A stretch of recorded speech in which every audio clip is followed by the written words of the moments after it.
Okay, today I wanted to show you how to use a fairly new Excel function. It's called filter, and it's a very useful function, and I'm going to use it I call it screen for gold, how to screen stocks, and you can create your own stock screener very easily using Excel.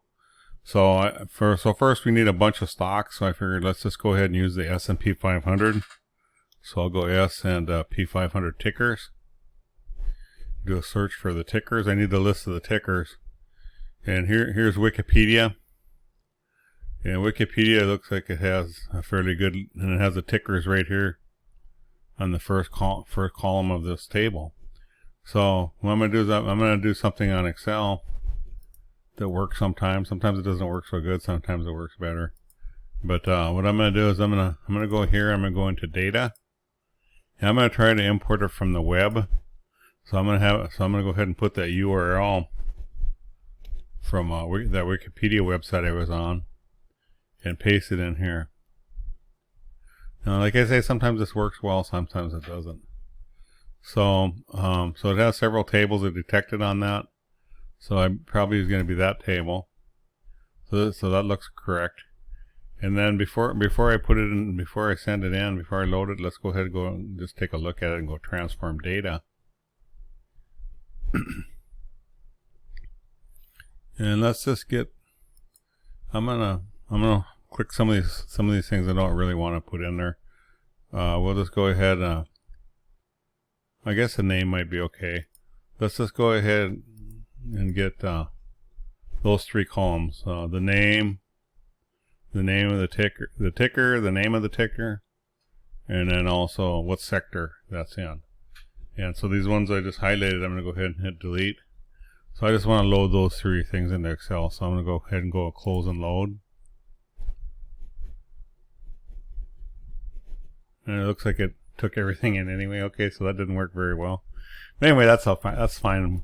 We can still go in here. We can still, if we don't want these columns, we can delete it. You know, some of these might be interesting. Control Z, let me go back. I want that. You know, let's just leave this. We might use it later. So what I'm going to do is I'm just going to copy what I want. So maybe let's copy the whole table. I'm going to copy it as values. That way I can copy it around. It's not linked to a table. And I'm just going to take this. I'm going to go copy, and I'm going to go to another sheet, and I will paste it transformed. Okay, let me try that again. Maybe I need to, let me just hit escape. I'll just highlight just the tickers by themselves. Right click, copy, paste, transposed. Okay, so now I have all my list of tickers, and let me insert some cells above it. And what I'm gonna do is I'm gonna do the I'm going to use stock history to get the prices of these, so I can get some information that I can screen. And so I'm just going to use stock history, even though it doesn't use adjusted close. Before I use stock history, I'm going to go what range of dates I want to get. So I'll go start date and end date. And start date will go equals today. We'll get about 60 days, so I'll go minus 61. And I'll go equals today. Now you could do this. You could do this weekly, daily, as long as any time period you want. But I'm just showing you how to do this, so it's up to you. You know how you want to do this. I'm just giving you how to do it. You can adjust, you know, how many days you want, or if you want daily, weekly, or monthly, whatever. Okay, so I'm going to use stock history because that's actually probably the easiest way to do it. Although stock history won't give you adjusted close. At least we'll get some information here. So I want this stock, and I want this start date and this end date. And then it defaults at daily. And so we go back, get the daily close prices for a share of 3M. And now this one I'm going to do a little bit different because I don't want to show the date. So I'm going to go stock history. And to get it to not show the date, we're just going to do everything the same, except I'm going to go ahead and hit F4 on this date, because as I copy this across, I just want it to point to that date. And then I'm going to go ahead and put the end date and then F4. And then we put 3 commas and a 1 to get it so it doesn't show the date and just gives you the prices in the column. And I'm going to take this and just copy this column all the way across through 500, all the S&P 500 companies.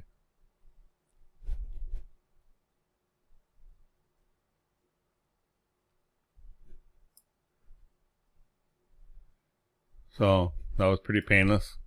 And let's just go ahead and hide some of these rows because we don't need to see them all. We kind of get the idea just by looking at a few of them. So I'll go hide. And let me auto fit all these columns. That way don't have those little pound symbols. Now you can see some of these columns, like ZTS is missing the last 2 days. So when we do our calculations, we probably shouldn't use these 2 rows because some of them don't have the last 2 days prices yet. Okay. This one's trying to do today, but today didn't close yet, and then some of them don't have yesterday's. So we probably have, so it's probably a good idea when when we do returns, we only probably go to like 10-1, right? Just to make, because some of these aren't going to work out, because the return from this day to this day would be a negative 100% if we calculate it, which should not be right because it just hasn't populated yet. So let's go ahead and so let's go ahead and do the returns. Now that I mentioned returns, and let's go. I'm going to use these same dates, and but we want to start on 10/9.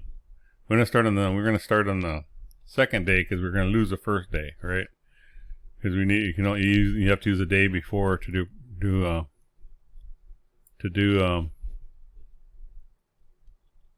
the return, right? So we only want to go to 10/1, right? Like we said, because these days are going to be missing. So now I can do the returns. Let me move this up one. I'm going to repeat this so you don't have to look for it again. And so the return is going to be equal to the return on 8/9 divided by the return the close the day before minus 1. So that's a simple percent return formula. And let's take that out a couple places and make it percent. And I'll copy this over.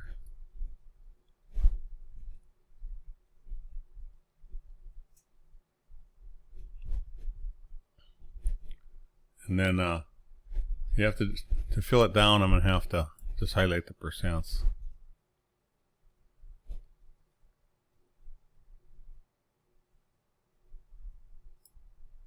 And send it down. It looks again like we have some pound symbols, so let's go ahead and auto fit that one more time. So it looks nice.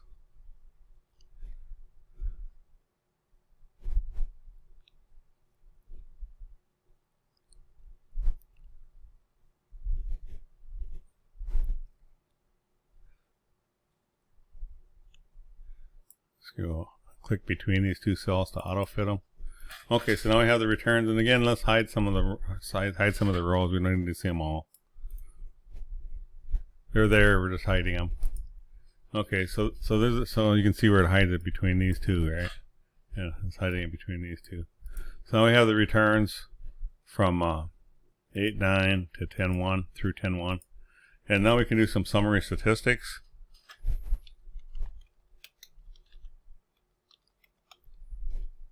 And again, I'm going to do the company name just to remember us, so we can remember. And the first thing we'll do the expected return for each one of these. And the expected return is going to be equal to the average, right? So I could use this auto sum up here and go average. And I want to average all the way through here. Now when I highlight this, it's going to get all the ones in between, even though they're hidden. And we could also do the standard deviation. And that's going to be equal to standard deviation of a sample. Oops. standard deviation of a sample, and we'll highlight those again. And we can do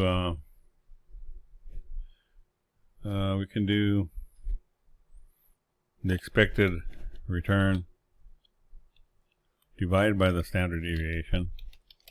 And just calculate that. That's equal to that divided by that. And let's copy that all the way across.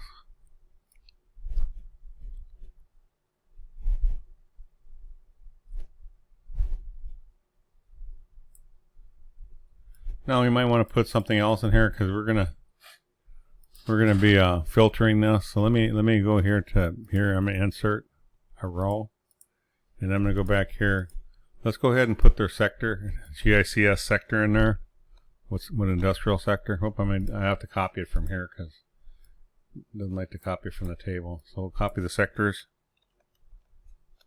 and I go copy. And we can paste that transformed. Whoop, Control Z, that's not what I want to do. Paste transform or transpose. No, I'm not gonna auto fit that. You can just click on it, you can see it. Kind of get the idea what it is from the beginning. Maybe we could put the name in here too, just so we know what the name is. So let's go ahead here and get the name.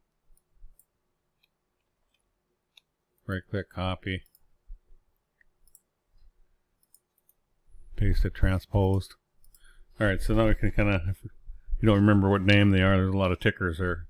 Alright, so those are our summary statistics, and now what we want to do, remember we want to filter these, based on maybe the expected return, the standard deviation, what industry they're in. Okay, so we may want to filter it under different things. So I'm going to do something called filter criteria. So you can have any criteria you want. So the first thing is you probably want is the expected return. That's one of the more important things. So we'll say the expected return should be greater than or equal to, and then let me do this. Let's do the minimum return first. So I'm gonna go equals a minimum of all these. So I'm going to hold on shift and then right to pick them all, and then we want to be able to, and we're gonna and we're going current what our current filter set at, and then we're gonna do the maximum. So we want to know our current has to be between the minimum and maximum. So here I'm gonna go equals max, and I'll go shift and right. So now I have the maximum between those. And we could actually probably do that for all of these.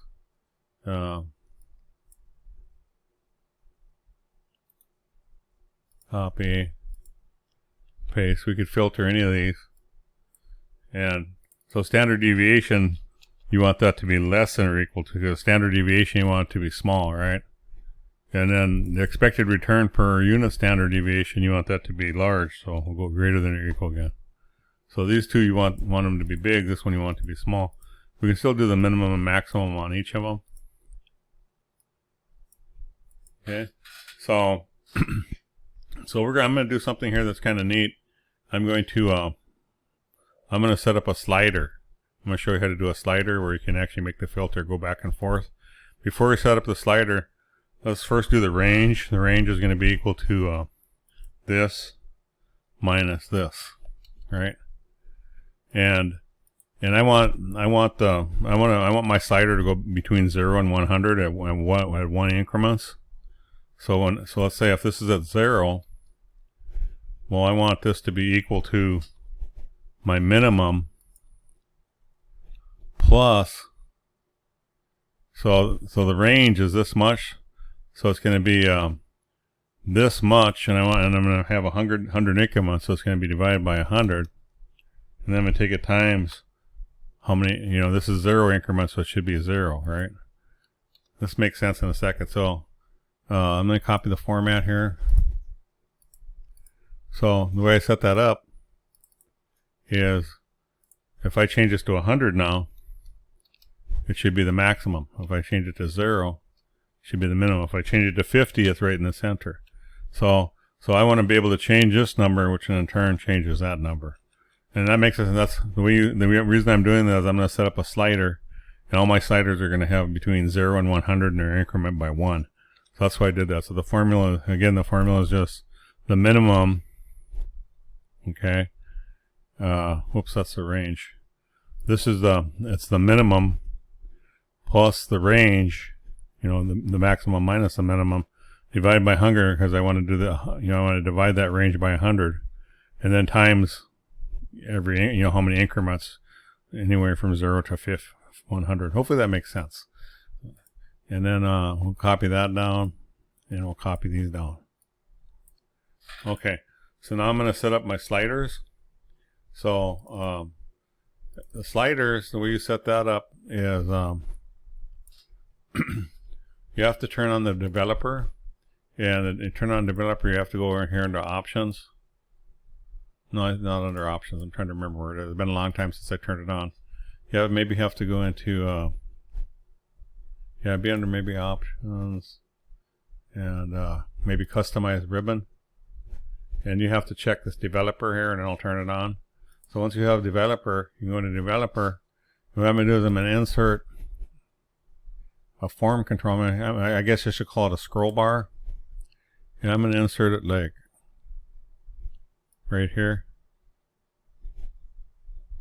Maybe make it like that. You can draw whatever size you want.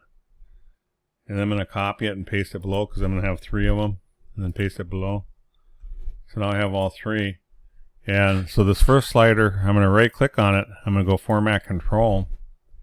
And the default, you want it just the way it is, but it's important, you want to link the slider to the cell we created here. Okay. And then this one here, I'm going to right click, format control. I'm going to link it to this cell and go okay. And this one here, I'm going to right click, format control. I'm going to link it to this cell. Enter. Alright, so now when I click on this, cell, see if I move it back and forth, I go all the way to the right, it goes to the maximum. The current is the maximum. I go all the way to the left, the current is the minimum. Same with this one, all the way to the right, the current is the maximum, all the way left. This is going to make sense in a second why I did this. You'll like this after I show you how to filter. So the last thing I'm going to do is I'm going to hide these numbers right here. So I'm going to click on this. I'm going to right click on this one and then hold down control. Right click on this and right click on this, so I get them all 3 at once. And then as I'm holding down the mouse, I'm going to move it to cover these, because I don't want to see those numbers. And I go move here. Okay, so now I just hit all those calculations.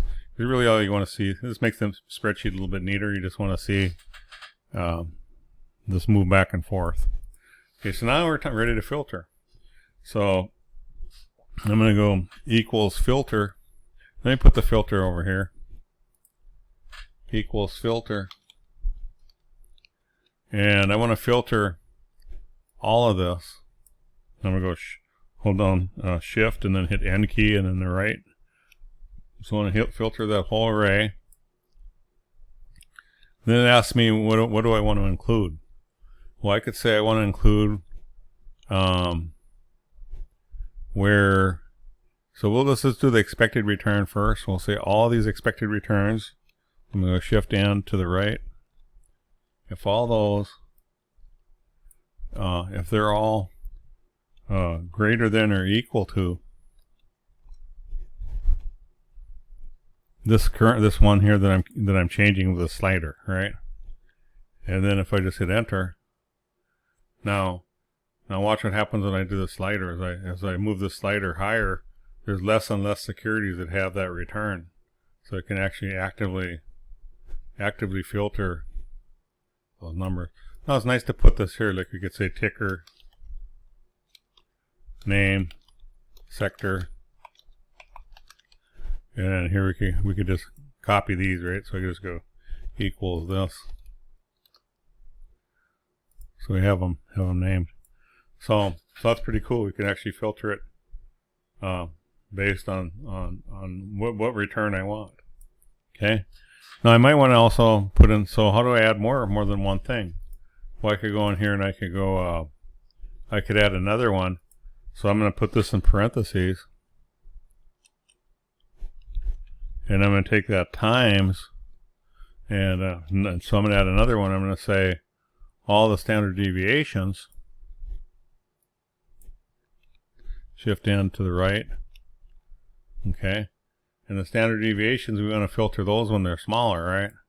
So I'm going to say when they're less than or equal to whatever the standard deviation is here, and then add another parentheses, and now it's giving me calc because I have this at the minimum, right? So I have to open it up and allow some more companies in. So, so we could maybe list all the ones that have a positive return. So I could take this all the way down to right about here, and then we could further restrict it by having trying to get the variance or the risk level really low, right? So you could say, okay, positive return with lower risk. So you can do that.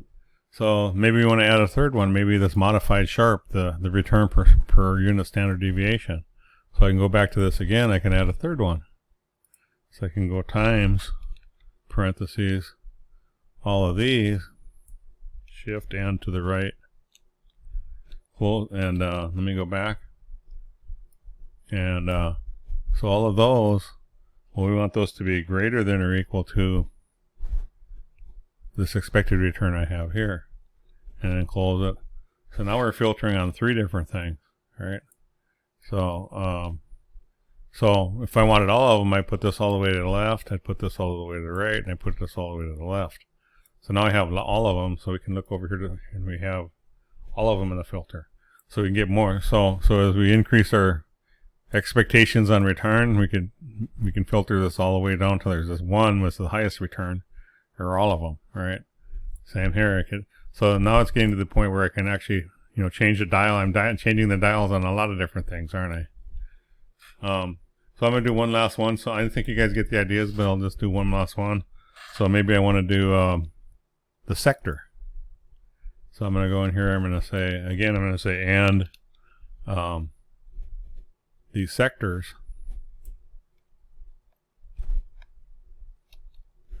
and let's say I just want to look at